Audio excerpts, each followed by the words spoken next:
Podemos también hacer la comparación con los activos. Entonces representan 23%, o sea, una cuarta parte de los activos financieros.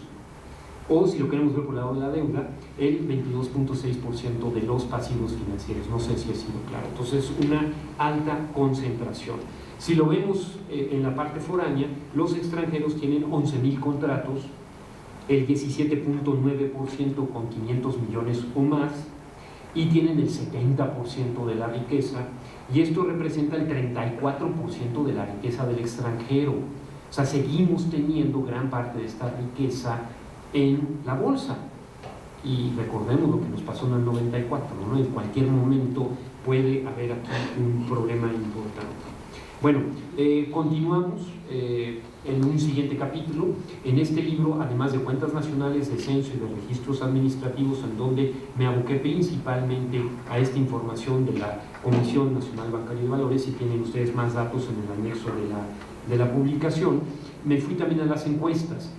Hay una encuesta de inclusión financiera que nos permite ver cómo están los activos distribuidos. Que encontramos de acuerdo a la encuesta nacional de inclusión financiera del 2015, es que, bueno, entre los pobres, aquí lo que pueden ver ustedes es la distribución de los activos por decil. Entre los pobres tiende a ser más la vivienda, el terreno y algún vehículo su principal activo, y entre los ricos la vivienda, el automóvil, las tierras, principalmente. Ahora, si nos vamos en esta encuesta de inclusión financiera y vemos el dato de si tienen o no tienen cuenta bancaria, y aquí es quien no tiene cuenta bancaria, y lo que hago es incluir las cuentas, puse cuantas, perdón, debe decir cuentas, tengo que quitar las cuentas de nómina y las transaccionales. O sea, últimamente la banca ha llegado a muchos a través de cuentas de nómina o cuentas transaccionales, que el saldo es muy bajito. Si lo quitamos, pues en los deciles pobres el 70% no tiene una cuenta, y los saldos que tienen son muy bajitos. Y si nos vamos al decil 10, pues no tienen el 10, 12% una cuenta. Y esto de nuevo pues es motivo de una gran concentración, ¿no? Ahora, si nos vamos no a la distribución del activo físico, sino a la distribución del activo financiero, pues vemos que, de nuevo, la encuesta de inclusión financiera, los pobres básicamente lo que tienen son cuentas de ahorros, con saldos muy bajos y rendimientos muy pobres, y son los fondos de inversión, los depósitos a plazo y cuentas de cheque los que se concentran en el decil mayor. Bueno, otra encuesta que analice es esta encuesta nacional de los niveles de vida de los hogares, que fue tipo panel 2002, 2005, 2009, un ejercicio hecho con apoyo de una universidad norteamericana en México. Solo me fui al 2002 porque me parece que, siendo panel, no había la robustez desde el punto de vista de la muestra para calcularlo en 2005 y en 2009. ¿Y qué nos muestra en el 2002? Bueno, esta es la distribución de la riqueza, activos físicos y activos financieros en esta encuesta, la NBH del 2012, ajustada con cuentas nacionales, y lo que nos muestra es una gran concentración que coincide con lo que Credit Suisse ha estado diciendo. El 10% tiene el 68.6% de los activos totales, con un promedio de 2.4 millones de activos por familia, en ese 10% mayor, y el Gini sería del 0.79. Les actualicé también lo de Credit Suisse. Últimamente Credit Suisse calculó un Gini un poquito menor para el de México. En fin, sigue estando, me parece, muy fuerte la concentración, niveles de concentración mayores. Yo he encontrado estos niveles de concentración cuando, en la desigualdad en el ingreso, cuando la mido a través de ingreso primario, lo que la economía generó sin transferencias, o sea, solo lo que el PIB generó a nivel de remuneración, de ingreso mixto y de renta de la propiedad, ajustado con cuentas nacionales, y llego a porcentajes, a Gini cercanos. Bueno, tengo que apresurar un poquito el paso. El detalle en los deciles mayores de la MBH, tanto directo de la base con microdatos o ajustando Pareto, no hay mucha diferencia. Al final lo que vemos es el 1%, nuestro famoso 1%, tendría el 37.5% de la riqueza nacional.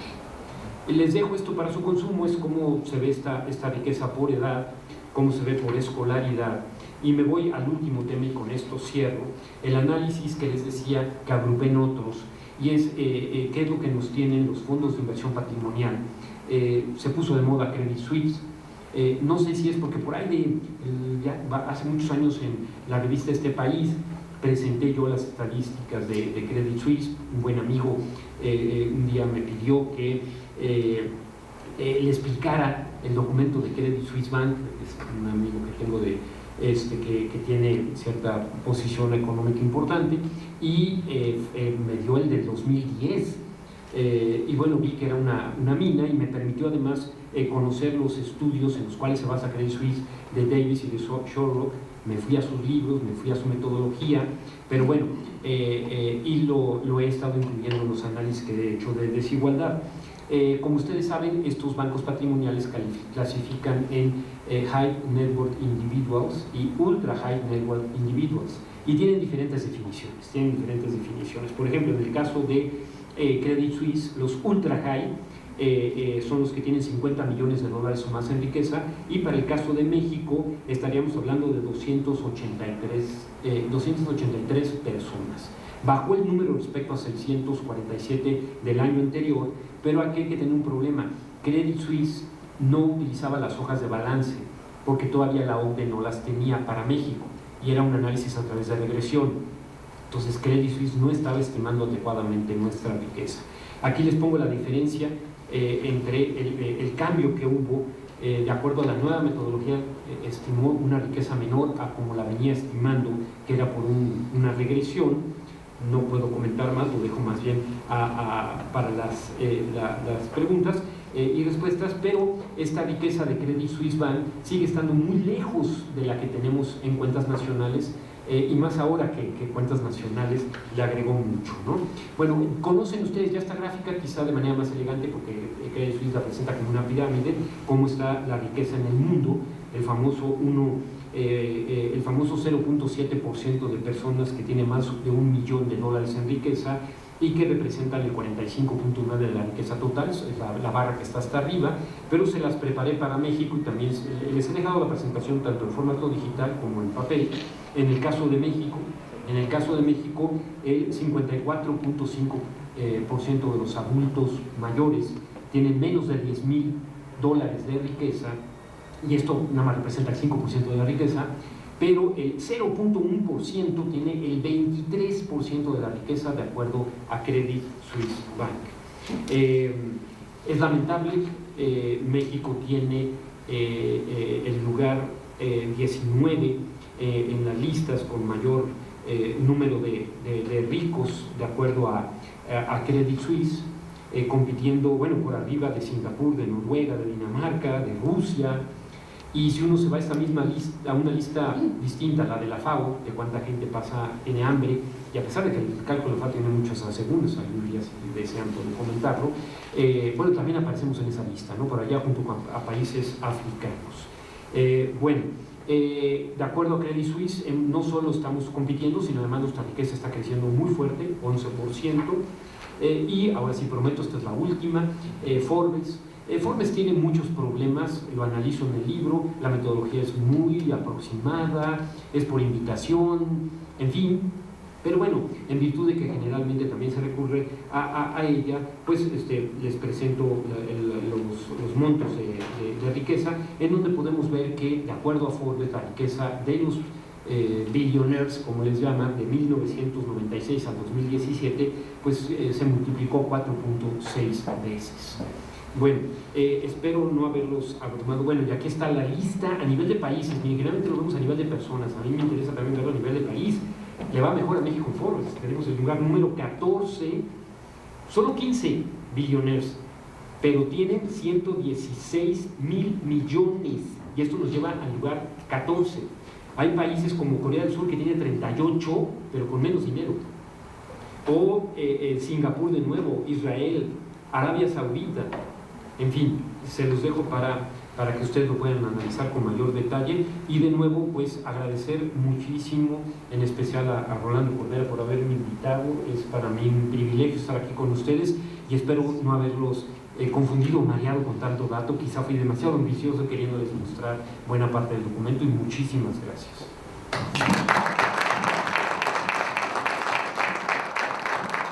Gracias, Miguel. Vamos a escuchar ahora a Miguel Reyes.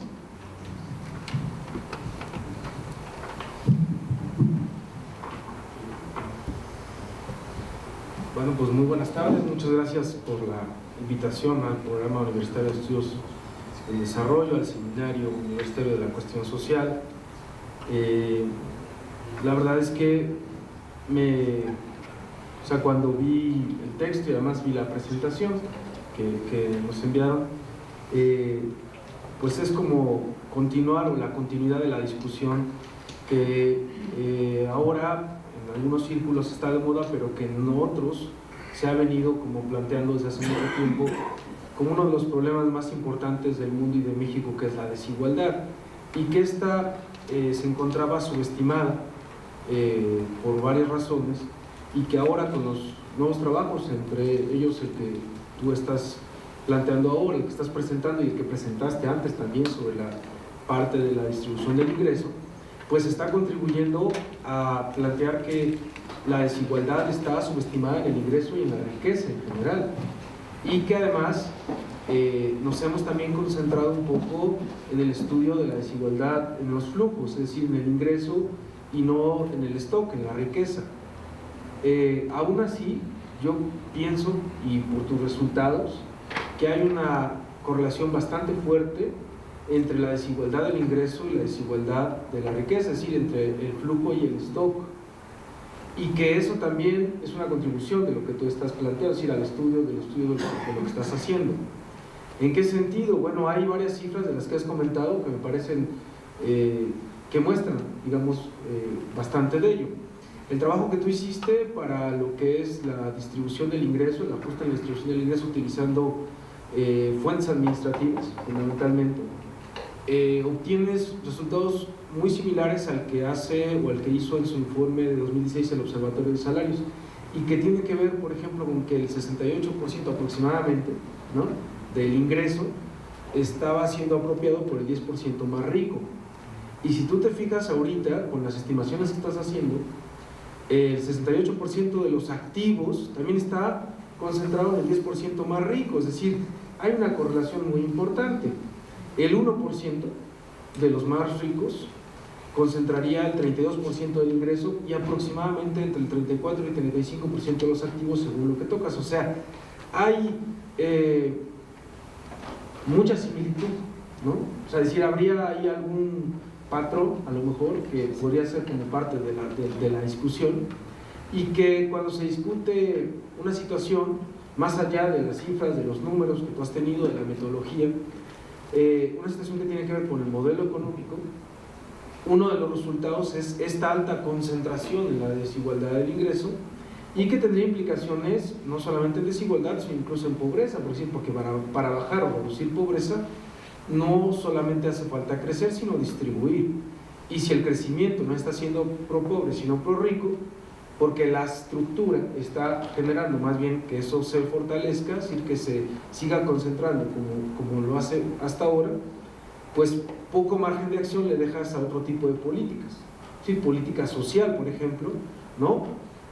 O otro tipo de políticas que tendrían que ver con esta, digamos, con la lógica de la redistribución. Entonces, primero, felicitarte porque es otra vez, ¿no?, la invitación a discutir en términos de problemas del desarrollo, qué está pasando con la desigualdad, con la medición de la desigualdad, en este caso de riqueza, y cómo podría estar en un momento determinado relacionada con la parte del ingreso. Y ahora un poco a la presentación, a la discusión de tu presentación y lo que tiene que ver ya más con la metodología, con los datos que has presentado, algunas observaciones, digamos, que tendría sobre ello. Lo primero es, tú presentas dos estimaciones tanto de riqueza como de PIB, con base, más bien cuando cambia el año base de lo que sería el INEGI. Sería interesante ver por qué cambió tan significativamente en la riqueza y no tanto en el PIB, aunque en el caso del PIB podría llevar a una discusión importante si decimos que el gobierno de Peña Nieto no ha crecido 2.1 o 2.2%, sino 2.8% en promedio. Y ya, bueno, es un gobierno que ha crecido más que los dos gobiernos anteriores y que eso le ha permitido a lo mejor una reducción sistemática de pobreza o mejoras en esto. No sé, o sea, tendríamos que ver por qué. Y pareciera que, por lo que yo he visto, es que tiene que ver con las ponderaciones de los sectores. Y le da una ponderación mayor al sector de telecomunicaciones que no tenía, y eso hace que entonces pueda tener, digamos, un cambio significativo en lo que tú tendrías para el caso del gobierno de Peña Nieto. En la riqueza sí habría que explicar, o a lo mejor tiene que ver también con esa ponderación, ¿no? Y me parece importante el dato que sacas, por ejemplo, de la riqueza financiera, ¿no? ¿Cómo esta riqueza financiera, si ya lo relacionamos un poco con el crecimiento de la deuda que tú bien planteas, cómo a la par que está creciendo la riqueza financiera, también está creciendo la deuda de las empresas, de la familia y del gobierno? Pues es lógico, está creciendo, ¿no? De alguna manera, lo que están ganando los que están en el sector financiero. ¿Y cómo están ganando? Pues porque están prestando. ¿A quién están prestando? Pues a las familias, a las empresas y al gobierno. Es decir, un poco creo que podría empatarse como en ese sentido. Y también quizá parte de la historia podría complementarse. Tú planteaste una gráfica de que aumentaba la riqueza financiera, aumentaba la deuda, incluyendo el gobierno, pero no aumentaba la formación bruta de capital fijo. Hay un informe que sacó precisamente recientemente el PUE, donde muestra que hay un cambio en la composición. Si antes la composición de la inversión como porcentaje del PIB total pública representaba mucho más que la inversión privada, cuando viene todo este giro de lo que es pues el papel del Estado en la economía, entonces cambia porque disminuye muchísimo la del sector público, casi al 4%, y aumenta muchísimo la del sector privado, pero no compensa, no logra compensar ese aumento en el sector privado para que los niveles que se tenían de inversión pública en los años, digamos, del desarrollo estabilizador se tengan ahora. Tienes 18, 19% del PIB cuando tenías 25%. Entonces, quizá tiene que ver, ¿no?, con que esa deuda no se está redirigiendo hacia inversión y formación bruta de capital, sino a gasto corriente del propio gobierno. En el caso tú hablas un poco de esta, que me llama la atención, es decir, si hay una correlación importante en la distribución de la riqueza y del ingreso, ya lo vimos ahorita con algunos de los indicadores. Al final voy a mencionar, por ejemplo, el caso del Gini, que también hay una correlación importante. ¿Por qué si están correlacionados muy fuerte en términos de la distribución? ¿Por qué de repente vemos, de acuerdo a lo que tú nos presentas, que el PIB está creciendo al 3%, pero que la riqueza está creciendo al 9%? Quizá una explicación, tú lo mencionas, es el crecimiento en las fuentes de riqueza financiera, es decir, en la bolsa, ¿no? Y que eso habría que redefinirlo. Es decir, yo pensaría que cuando hablas de riqueza financiera y está creciendo en bolsa, cuando hay situaciones de crisis, esa riqueza, entre comillas, se desmorona, es decir, se desinfla. Es como si fuera una burbuja. ¿Hasta qué o hasta dónde podríamos decir que eso es riqueza? Voy a poner un ejemplo que tiene que ver con lo que llaman riqueza de uno de los multimillonarios que mencionas de los foros, que es Carlos Slim. De repente aparecía en el lugar número 1 con más de 65 mil millones de dólares. Y de un año a otro, ¿no?, aparecía en el lugar 6 o 7 y ya con una riqueza cercana a los 50 mil millones de dólares. Es decir, ¿dónde quedaron esos 15 mil millones de dólares? ¿Los perdió? ¿O simplemente el precio de las acciones, de lo que él tiene, hizo, al cambiar ese precio, que su, entre comillas, riqueza financiera cambiara? Esa riqueza se perdió o estaban inflados los precios de esas acciones. Es decir, una cosa puede ser esa, y la otra puede ser también que el ingreso, los problemas en la medición del ingreso, hagan que cuando tú tengas PIB o ingreso nacional, realmente no estés captando muchas de las fuentes del ingreso nacional o del PIB, independientemente de lo que tú mencionaste, que hay una diferencia entre PIB e ingreso nacional, pero que pueden ser un poco cercanas en el caso de México. Y una de ellas podría ser, por decir algo, las plataformas que se utilizan, las plataformas digitales. eso que llaman Airbnb, que es una renta de cuartos, ¿no? Resulta que tiene un nivel de capitalización, hablando de lo que tiene que ver con inversión financiera, tiene un nivel de capitalización más alto que los hoteles Marriott, que la cadena de hoteles Marriott, y sin embargo no está registrada en el PIB. Amazon, por ejemplo, es la empresa, el dueño de Amazon, por cierto, hablando de la lista de Forbes, es el que sale en el número 1 a nivel mundial, y resulta que las ventas de Amazon en México no se contabilizan en el Producto Interno Bruto. Si hay muchas cosas que quizá no se están capturando en términos del ingreso y que habría que repensar qué es lo que se está haciendo mal ya, porque las formas tradicionales que teníamos de los 50, 60, 70 ya no corresponden con todo el avance tecnológico y de desarrollo económico que ha tenido el país, y entonces tenemos ya problemas en general de la captación del ingreso. 34, cuando tú comparas las cuentas nacionales con la encuesta de hogares, solamente se está capturando el 34% del ingreso en la encuesta de hogares respecto a las cuentas nacionales, cuando antes se capturaba el 60% o el 70%, estás capturando el 34%. Entonces, quizá un poco pensar que este crecimiento, estas diferenciales de crecimiento entre riqueza e ingreso, a lo mejor puede tener una causa en este crecimiento, entre comillas, de la riqueza financiera, y la otra, pues en los problemas de captación que tienen que ver con el ingreso. Y la otra sería bueno en el documento, esa sí es una parte que a lo mejor no me quedó clara, cómo se empatan las diferentes fuentes de información, es decir, cómo se hace para que, teniendo 5 fuentes de información distintas, cómo se hace para que se puedan empatar entre ellas. Voy a poner un ejemplo, el caso de lo que tiene que ver con los ingresos de los corporativos o lo que hay en los corporativos. Tú lo que tienes en los registros administrativos, lo mostraste muy bien, Miguel, tienes ingresos, ¿no? Tienes información de la bolsa de valores, incluyendo que si son nacionales, si son extranjeros, cuánto están ganando en bolsa, y tienes en el censo económico otro tipo de información que es cuánto ganan en promedio los corporativos. Tienes información de los propietarios que están ahí, con el problema de un sesgo en el caso del censo económico, que la información que te da en la misma columna de propietarios es que pone también a familiares. Te pone familiares y propietarios. Pero además hay otro problema en el censo. En el caso de los corporativos, aquellos que tienen más de 1000 personas trabajando para ellos, que son empresas de más de 1000 empleados, resulta que no te ponen el dato. Entonces tú no puedes sacar las ganancias promedio, porque además son datos agregados del censo, no puedes sacar las ganancias promedio para el caso de los de más de 1000. ¿Cómo empatas esa información entre el registro administrativo y el censo económico? Y la otra, cuando se obtienen indicadores de desigualdad, yo ahí lo que sugeriría es que se pudieran tener algunos pies de página o algunas notas donde se comente que no se pudo obtener o no se pueden obtener los indicadores de desigualdad intraempresariales en determinados sectores. Uno es el de minería, otro es el del sector corporativo. ¿Por qué?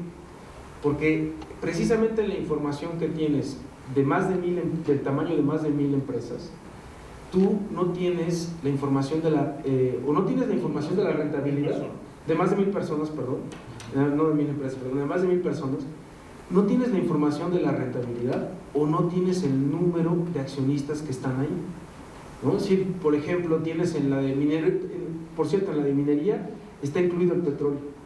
Entonces, como está incluido el petróleo, las empresas de más de 1000 personas te aparece como que el propietario es cero, porque en el censo económico de 2014 no había reforma energética, y entonces las empresas de minería y petróleo que tienen propietarios, ¿no?, privados son cero, porque se supone que la propiedad es del Estado.